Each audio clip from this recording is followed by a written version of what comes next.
Baakiyalakshmi serial next பிரேமோ என்ன மாதிரியான twist இருக்க போகுதுன்னு பார்க்கலாம்.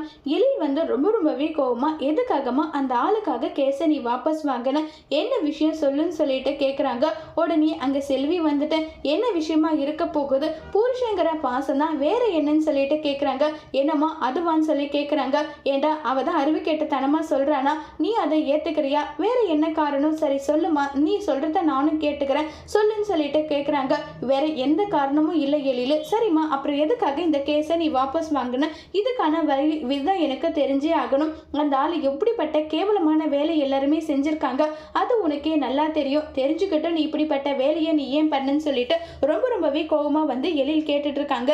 எழில் கேட்டதுமே என்ன பதில் பேசுறதுன்னு தெரியாம ரொம்பவே குழப்பத்திலே இருக்காங்க பாக்கியா. நான் இதை பண்ணதுக்கான காரணம் உங்களுக்கெல்லாம் அப்பாவா அவர் இருக்கணும், இனியோட லைஃபை நினைச்சு உங்க லைஃபை நினைச்சு மட்டும்தான் இப்ப நான் உன்னுடைய அப்பாவை உள்ள தூக்கி போட்டான், இனி அவருக்கு கல்யாணம் நடக்கும், ஜெயிலுக்கு போயிட்டு வந்தவனோட பொண்ணுன்னு சொல்லிட்டு இனியோட வாழ்க்கை கெடும், அதே மாதிரிதான் உன்னுடைய அப்பா இப்படி பண்ணிட்டாங்களேன்னு சொல்லிட்டு உன்னை கேள்வி கேட்பாங்க, எல்லாரையும் கேள்வி கேட்பாங்க. அப்படிப்பட்ட வேலை வேண்டான்றதுக்காக தான்டா இப்படி பண்ண, உங்களை மனசுல வச்சுக்கிட்டு தான் இப்படி பண்ணன்னு சொல்லிட்டு சொல்றாங்க. இது கேட்ட எழில் இன்னும் கோவப்படுறாங்க.